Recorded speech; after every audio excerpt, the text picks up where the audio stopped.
I've now spent 230 hours playing Bellwright, so I can bring you a whole load of different tips and tricks in this super long, awesomely detailed video on all the different things that I've learnt, and a variety of useful tips, including how to get the best armor in the game, how to improve your companion's stats so that it can be really useful, and more besides. Once you get into the late game and you've unlocked a lot of things in the tech tree and you've freed some of the villages and have built a Bellwright tower in them, so you've got the top status, you can actually craft a number of buildings in tier 3, including training grounds, archery range, and more. One of the things that I've found is the village granary and the village vault are actually very useful to build, and they're fairly easy as well, so they don't actually require a great deal of things. Now, most of the buildings have sort of passive use to them, but the granary and the store actually end up with loot in them. The villagers there put a lot of loot in there, and as you can see, it has a massive max storage space as well. It doesn't seem to be any negative implications from just harvesting things from these storage areas and taking it for your own purposes. I have found if brigands die in the area, then the villagers simply loot those bodies and put the stuff in here, so basically you're just taking extra resources, but it can be a handy way to get extra things for yourself.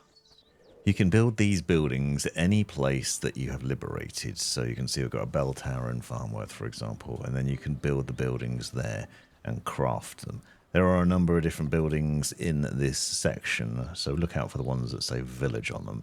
You can't actually build them in your own villages, literally just for neutral villages, so it increases your trust with the village and also does other things. You can see the archery range, for example, upgrades militia ranged combat skills.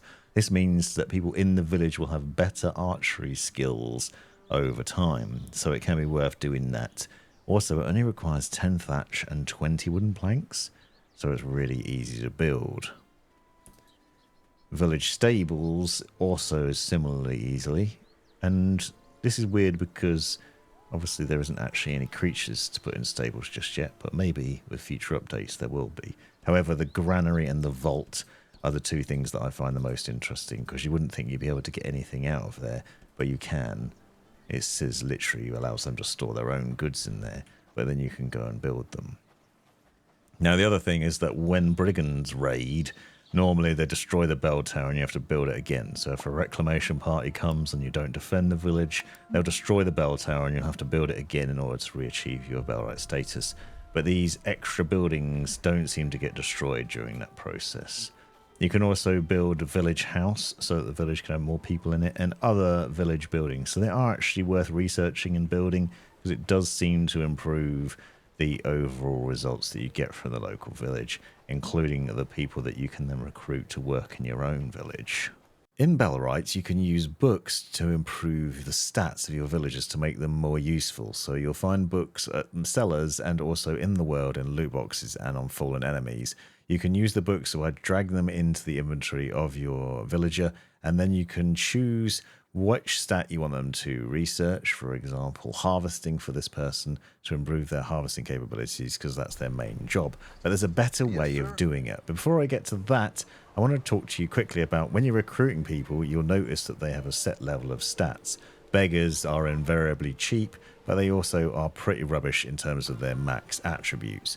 What I tend to do is find someone that I want to buy for my village and then set them to a specific task, maybe one or two things, like in this case harvesting. Delivery would also probably be a good secondary task for this, and nothing else, to make sure they stick to that one thing. But you'll see that this beggar is pretty rubbish across the board. They don't have very good stats in any department, which is a shame. Over time that will improve, but at the moment they're not particularly good at anything. However, what you will find is that there are apprentices, so apprentice weaver like Hannah, for example, who has really good stats.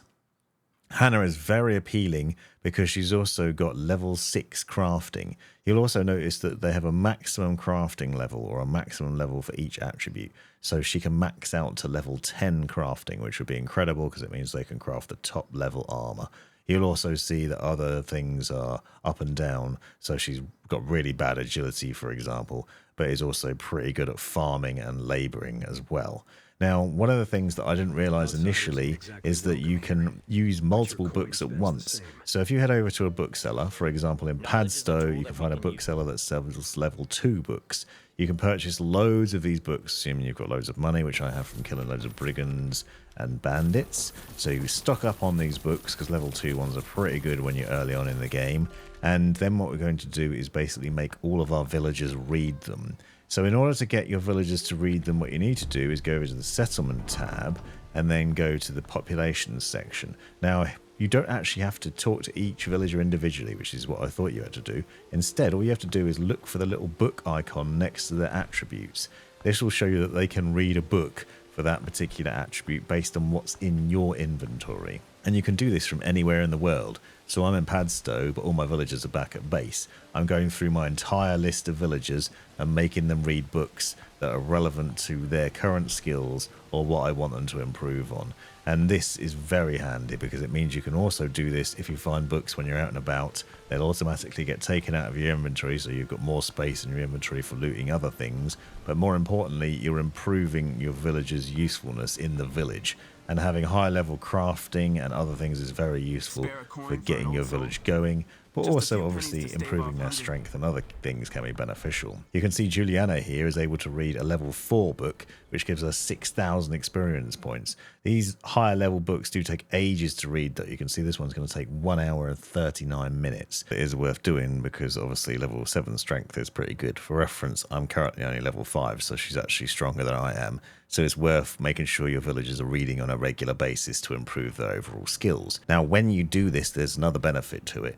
It's when you've improved them, you can also sell them. So if you go through the list of people in your village, for example, you can find ones which you've improved the attributes for but aren't particularly good still, and then you can expel them from the village for more renown than you purchased them for. So 6,000 renown, for example, versus 2,000 when I initially purchased them.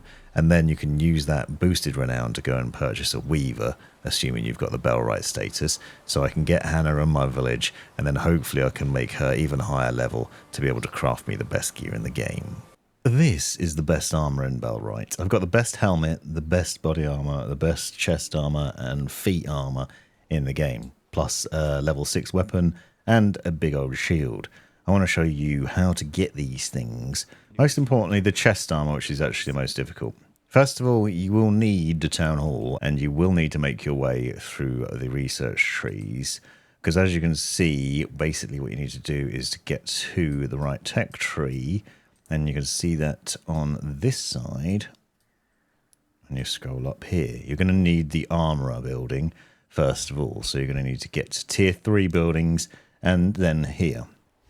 You'll also see making your way through the various different types of armor, and there are quite a few different ones until you get to the knight plate armor at the end here, which you can see gives you 70 armor protection.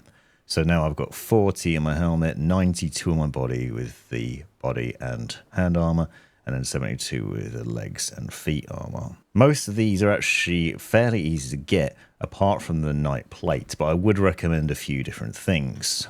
One of the most important things is to get smelters, and I'd recommend 2 as a minimum because it makes it easier to churn through these things. You'll see that you can obviously smelt different ores in here, and you're going to need iron ore and a lot of it, and then a lot of steel ingots as well. So what I'd recommend is finding the good iron ore spot like I've got down here in Horndean. At this area I built an outpost with 4 people working in a mine which also has a pit next to it, and they're basically just collecting iron ore, granite and tin which happen to be in that region and then delivering it back to base. I've done a separate video on how to work deliveries and get loads of those things sent back to your base. I'd also recommend setting some of your settlement people to do the smelting. So make sure you've got at least a few people set to smelting as a high priority. So you can see this person here, for example, has smelting as their #1 priority. These buildings are then set to do iron ingots as a high priority, and then steel ingots and bronze ingots are also important, not only for the research, but also for the crafting of these things. So make sure you've got a lot of these. And then you're going to need an armorer's building, and this is a tier 3 building. which requires quite a lot of different things. As you can see, you need 30 cob, 28 thatch, 18 hardwood planks, 16 steel ingots on its own. That's pretty tricky to build. From here, you can then do some crafting, but you will need to also have an iron hammer in your own inventory, and then you can be able to craft things. But as you see, if we go into the crafting, you'll need 10 leather, 12 steel ingots, 8 bronze ingots, and 14 iron ingots in order to make the best armor in the game, at least the best chest armor.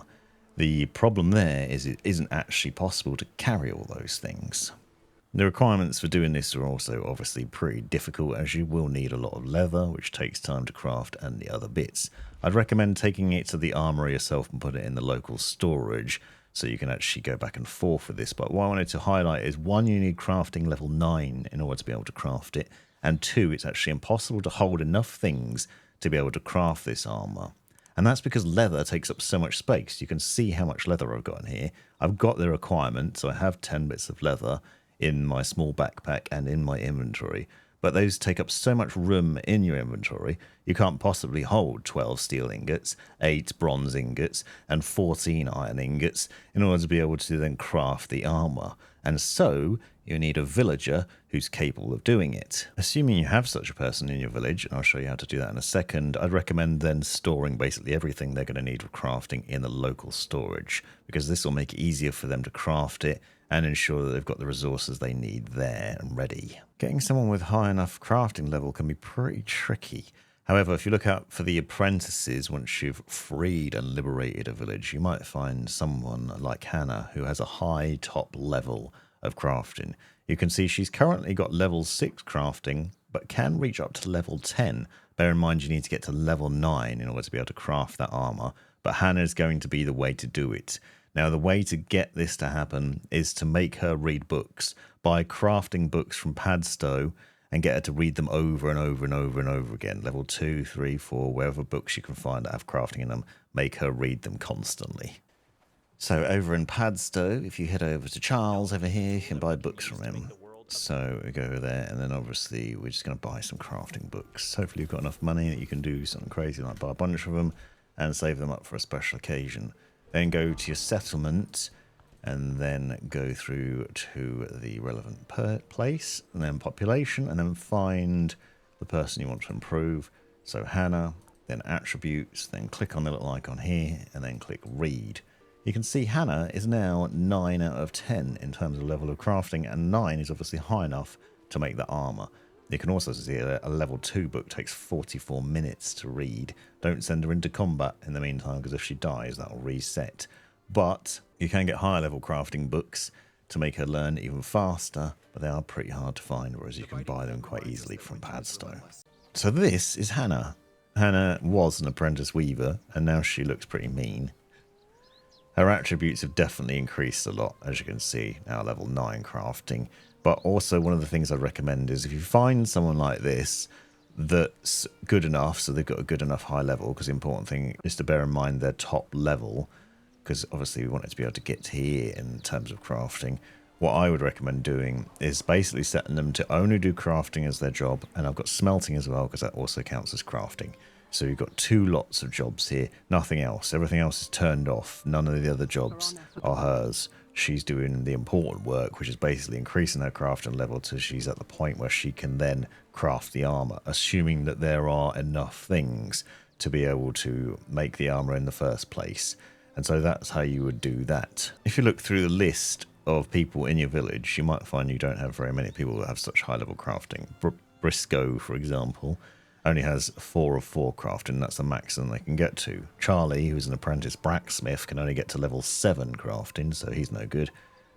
This one only level 5, level 7, level 6, 8. So even George, who's an apprentice carpenter, can't. You can see the apprentices have higher potential, but it really does vary.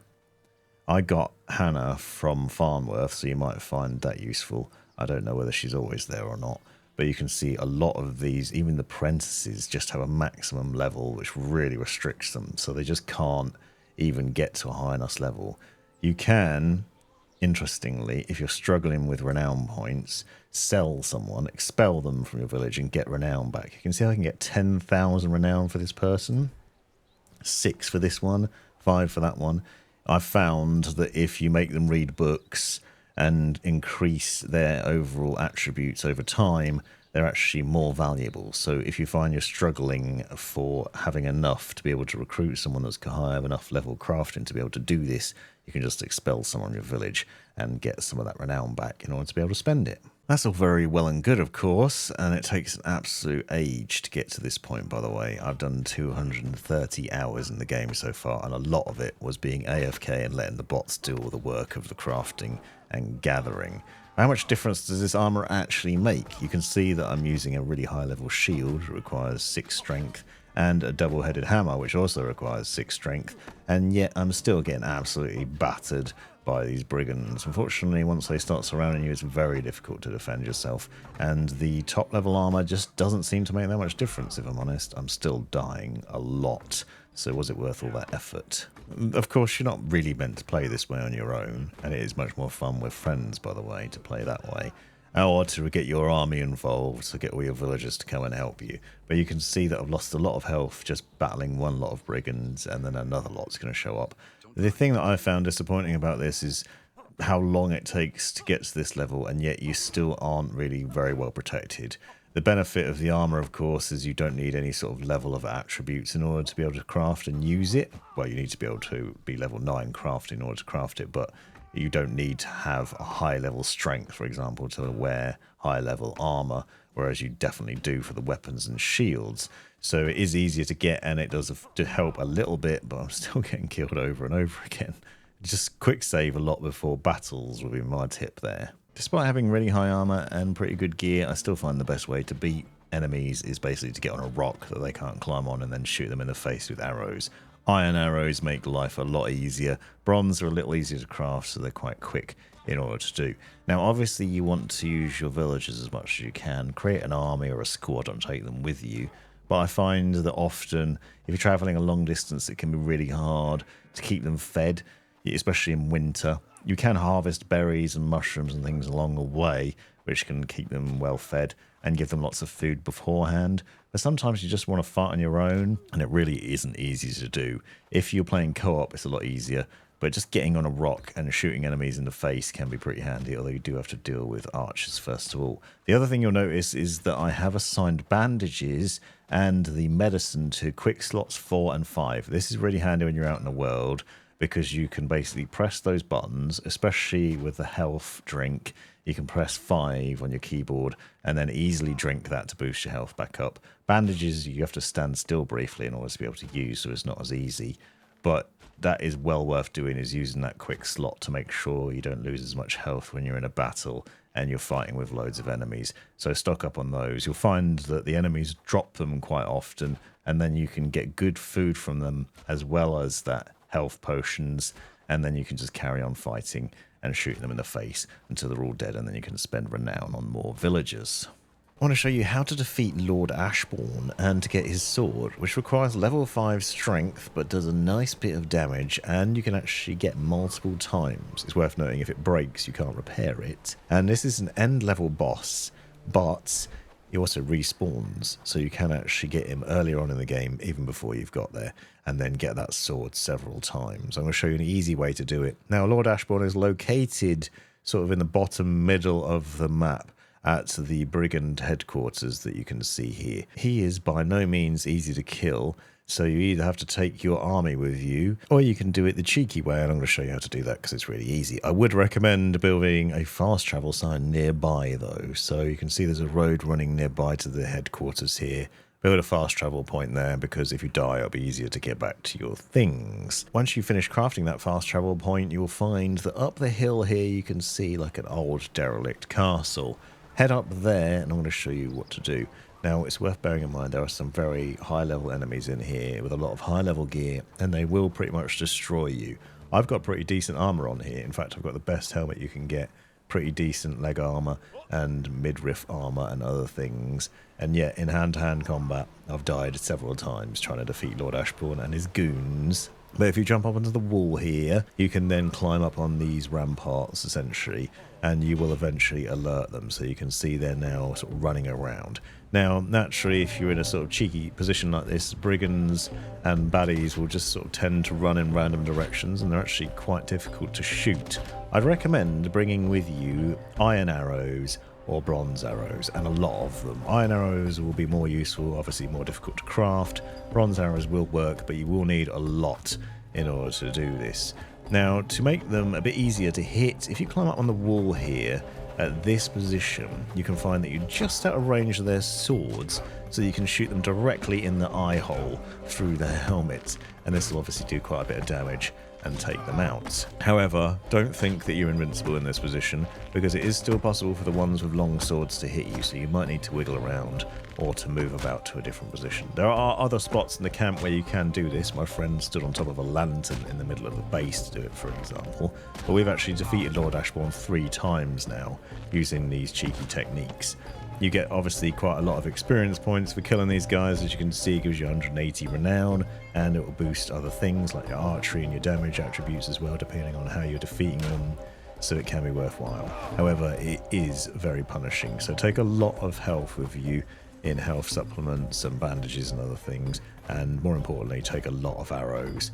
And then you just have to make sure you don't get hit, and if possible, try and loot their bodies as you kill them, because then at least you can potentially grab some food for stamina and for other things here. Now, you will find occasionally they just run off randomly, even though you're on this position. What I found is the best thing to do is to get on top of the edge of the wall, sort of tease them back to come straight for you. If you run low on ammo, it is possible to melee them, especially when you've got their numbers down a bit and there's less of them to deal with. You can step forward and hit, and then step back so they can't quite reach you. But arrows to the face are definitely preferable. If you can get them to line up nicely and stay there like this, you can really just keep shooting them in the face until they're all dead. And then once you kill them all, you obviously get quite a lot of loot and Lord Ashbourne's sword, which most importantly is very useful because it also does a lot of damage. It's single-handed, so you can combine it with a shield, and as I said, you can get it over and over and over again.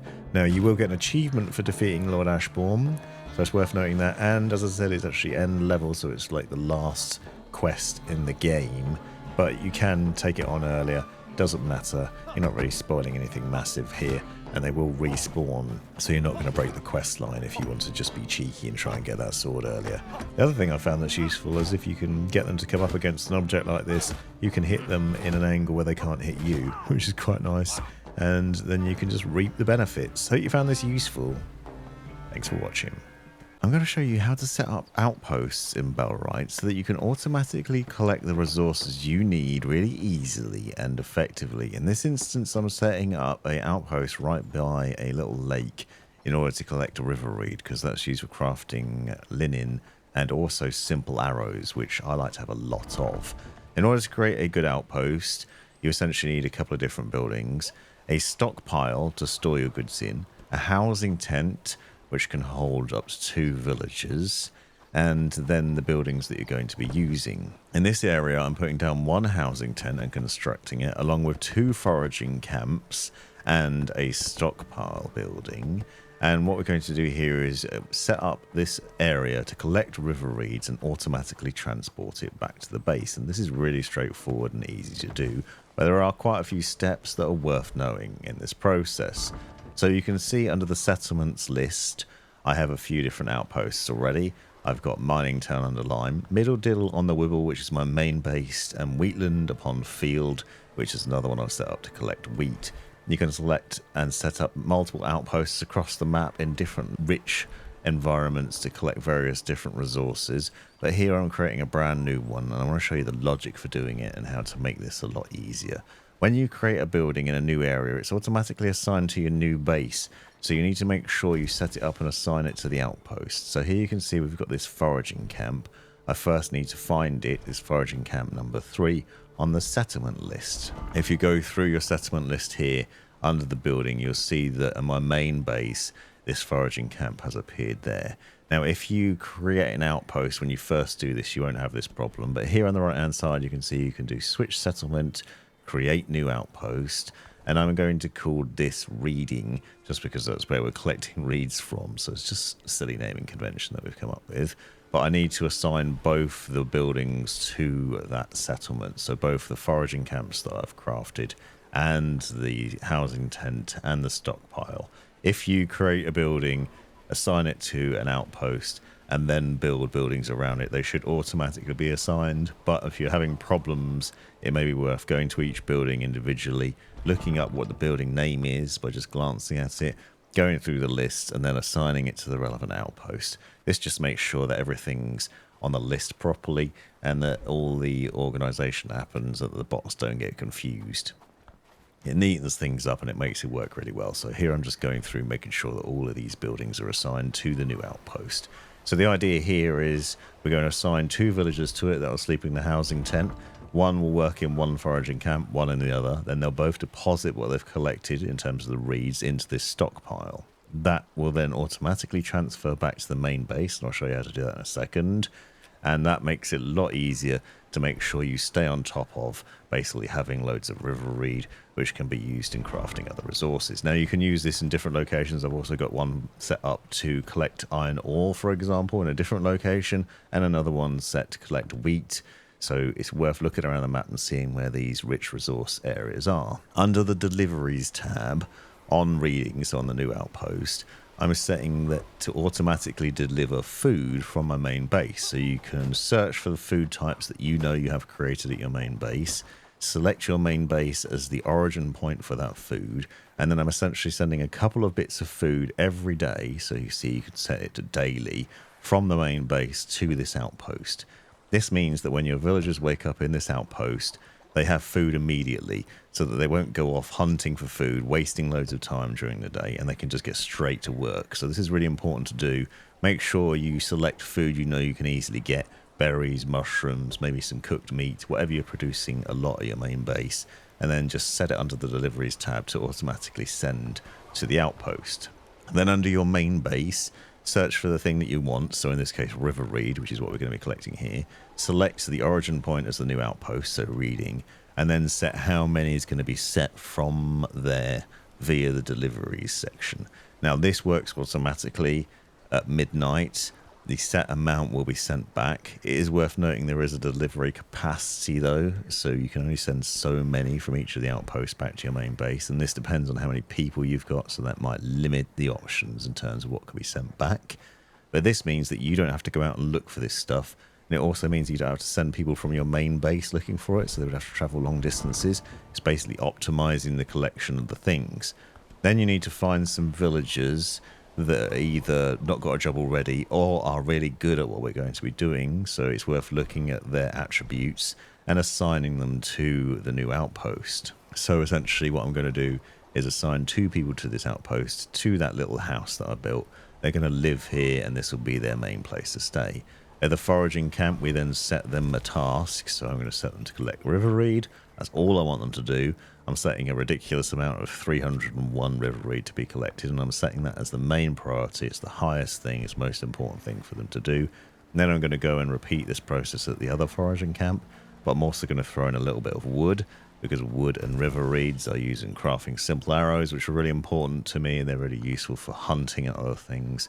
So just make sure we get a lot of that collected on a regular basis. So now in theory, the 2 people will wake up with food from the main village, and then they'll have a task to do where they'll carry that out and they'll go about it, and then it automatically will get sent back to the main village as long as you put it under the deliveries list. So those are the important things. Make sure the river reed and whatever else you're trying to collect is set up under the deliveries section here, under the deliveries tab, and it will automatically transfer. It doesn't need to be taken by you or by the bots automatically back and forth between the base. So here you can see pretty simple setup in terms of this outpost, nothing too over the top, just a housing tent, 2 foraging camps, and the stockpile. Now it is important that you do keep in mind you need to assign jobs for the people. So as well as putting them in the place, I'd recommend going into the settings for them and making sure they're assigned to do those jobs. So the job priority here is harvesting is the most important, but also deliveries is really important. That way they'll harvest the things and then they'll deliver it to the stockpile, and then it's from the stockpile where it'll be sent off. Now, another couple of notes are in this other one that I've got. So this outpost here is specifically for mining. I've got them set up to pick up iron ore. You can see the building hasn't been built yet. If you get your base to send back some hammers, then the villagers there will help to construct the building that you're trying to build. So when your building is fully constructed, it is worth watching out for this. So for mining huts, for example, what you'll find is you need to supply them with sturdy pickaxes, and otherwise they won't be able to complete the job, especially for the iron ore, which is really important. So there's iron ore, tin and granite in this location, which you can see on the map here. It's just above Horndean on the right hand side. We've got iron, we've got granite, and you can find tin in this location as well. So I'm trying to get them to collect all three. All I've got is a housing tent, a camp chest, and a mining hut. So you might want to go for the stockpile instead.